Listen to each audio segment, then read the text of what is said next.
This is the area when I said behind me, we was working in the other pit, and you can look over there. There's the tripod, and the pit's down in there.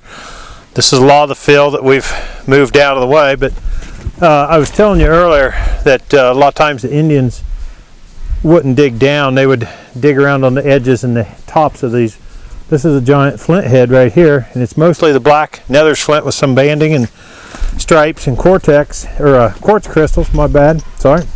But this thing's been sitting here for probably all summer. And there's been some people chiseling, hammering on it, and really for the most part there is some good rock in here, but it's it's labor intensive. You're gonna have a lot of work to get a little bit of rock.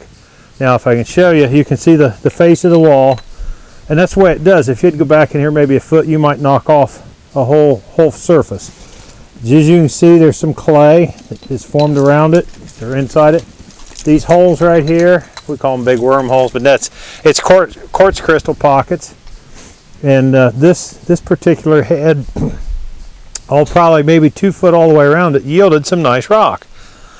I try to tell everybody it's kind of like imagine a nice scoop of ice cream, and then you've poured some chocolate and some strawberry and caramel over top. Well, that just sits over around the top. It's kind of how this was formed, maybe. It seemed like some of the better materials either at the surface or around the edges, or maybe sometimes down along the bottom. Don't know why, but I know that the centers were bad. So a lot of times we found where we've dug here, and the Indians have already had these here.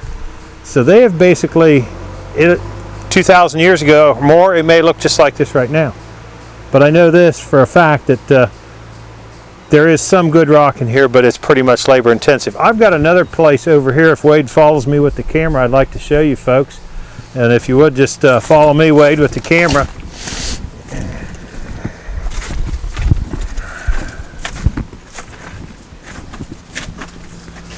I got in here, and when I come down today, I noticed somebody had been tunneling, and right under a tree to boot.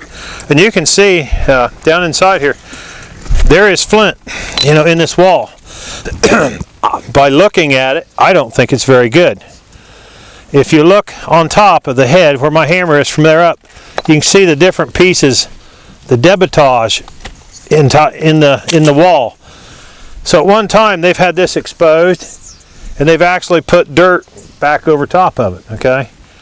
But one main reason I wanted to show you this is because this is really dangerous. Somebody's wanted the rock bad enough, but you're looking at right above me, you're probably looking at maybe 4 to 5 tons of material come crashing down on you, and you think, well, it's not that bad. You won't even know what hit you. It's going to happen so fast. So avoid getting in here and trying to get rock. It's not safe. Roy will probably try to cave this in, or he'll fill in this cavity with backfilled material. Number one, the flint isn't that great, but two, it's ridiculous to even try to think to go back in there and try to get that material out of there. Going in and when there's possibility of caving, it's just not a safe thing. And I want to bring that to your attention. If you're down here sometime, dig it.